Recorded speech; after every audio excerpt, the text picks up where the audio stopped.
2011 में बनने वाली मारूफ अमरीकी फिल्म कॉन्टाजिन के अंदर आज की दुनिया का हाल तकरीबन 9 साल पहले बता दिया गया था। मूवी के अंदर वाज़ेह तौर पर दिखाया गया है कि एक औरत अमेरिका से चीन के शहर हांगकांग अपने दोस्त की तरफ सफ़र करती है, जहां उसका दोस्त उसके लिए पार्टी का इंतज़ाम करता है और वो रात का डिनर उसके साथ करती है। अगले दिन वो वापस अमेरिका की तरफ सफ़र करती है। अपने घर पहुंचने के तकरीबन 1 दिन बाद उसको चक्कर आते हैं, तेज़ बुखार होता है और वो ज़मीन पर गिर जाती है, जहां उसे फौरन अस्पताल मुंतकिल कर दिया जाता है, मगर वो सेहतयाब नहीं हो पाती और मर जाती है। डॉक्टर्स के मुताबिक उस पर एक अजीब किस्म का वायरस हमला आवर हो चुका है, जिसका इलाज दुनिया में अभी तक दरियाफ्त नहीं हुआ। दूसरी तरफ उसी औरत का छोटा बच्चा जो 9 या 10 साल का फिल्म में दिखाया गया है, वो ज्यादातर वक्त अपनी माँ के साथ गुजारता है। माँ के साथ रहने की वजह से ये वायरस उसके बच्चे के अंदर भी मुंतकिल हो जाता है, जिससे उसके बच्चे को भी तेज बुखार, खांसी, नज़ला और जुकाम हो जाता है। कमोबेश 6 दिन के अंदर उसका बच्चा भी इस वायरस की वजह से मर जाता है।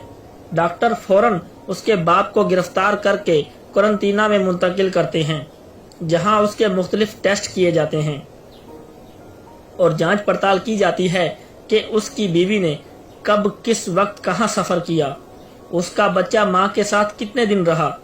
दूसरी तरफ ये बात WHO तक पहुंच जाती है कि चीन में एक खतरनाक वायरस फैल चुका है, जिसने पूरे चीन को अपनी लपेट में ले लिया है और देखते ही देखते ये वायरस पूरी दुनिया में पहुंच जाता है और अंदाज़ा किया जाता है कि अगर इस वायरस की वैक्सीन ना तैयार की गई तो तकरीबन 8 मिलियन लोग इस वायरस का शिकार हो जाएंगे।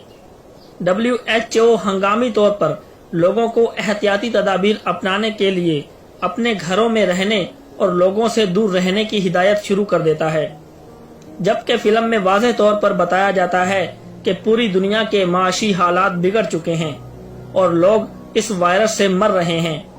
पूरी दुनिया में कर्फ्यू सा लग जाता है, लोग घरों में महसूर होकर रह जाते हैं, तालीमी इदारे, यूनिवर्सिटियां सब बंद हो जाती हैं, रोड खाली होकर वीरान कब्रिस्तान का मंजर पेश करते हैं। मक्का और मदीना भी खाली करा दिया जाता है, जबकि ये बीमारी जिसको कोरोना वायरस का नाम दिया जाता है, दुनिया में तकरीबन 90 दिन से 144 दिन तक जारी रहती है। इसी दौरान WHO चीन के शहर हांगकांग में अपने 2 खास डॉक्टर भेजता है, जो इस बीमारी के फैलाव की वजह मालूम करते हैं, मगर दौरान तफ्तीश इस बीमारी की खोज लगाते हुए इन 2 में से एक डॉक्टर भी इस महलक कोरोना वायरस का शिकार हो जाती है और 14 दिन के अंदर अंदर मर जाती है। जबकि दुनिया में कफन की कमी और लोगों को इज्तिमाई तौर पर कब्रों में दफनाया जाता है।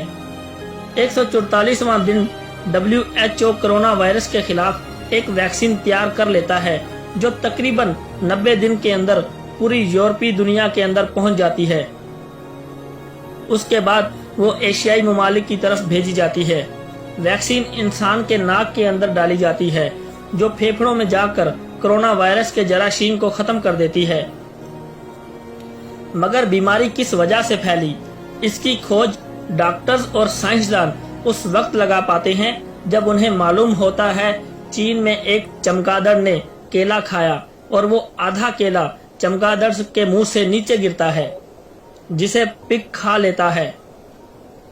वो वायरस चमगादड़ से उस पिग में मुंतकिल हो जाता है, जिसे वो औरत जो अमेरिका से अपने दोस्त से मिलने जाती है, वो और उसका दोस्त वो पिग खा लेते हैं, जिससे ये वायरस उसके दोस्त और उसमें मुंतकिल हो जाता है। यूं ये वायरस पूरी दुनिया में फैल जाता है। मगर सवाल ये उठता है, जो कोरोना वायरस दुनिया में फैला हुआ है, बिल्कुल वो चीज तकरीबन 9 साल पहले इस मूवी के अंदर कैसे फिल्माई गई। मूवी के मुसन्निफ को कैसे मालूम हो जाता है कि इस वायरस का नाम कोरोना वायरस होगा और कमोबेश ये वायरस 8 मिलियन लोगों को मुतासिर करेगा। कोरोना वायरस के खिलाफ जब दुनिया कोई वैक्सीन नहीं बना पाती, तो अचानक अमेरिका ये वैक्सीन कैसे बना लेता है। हैरत अंगेज तौर पर मूवी के अंदर WHO के 2 अफराद कोरोना वायरस का शिकार होते हैं। جبکہ تقریباً 2 دن پہلے WHO کے 2 ماہرین اس وائرس کا شکار ہو چکے ہیں۔ کیا یہ پری پلان منصوبہ نہیں؟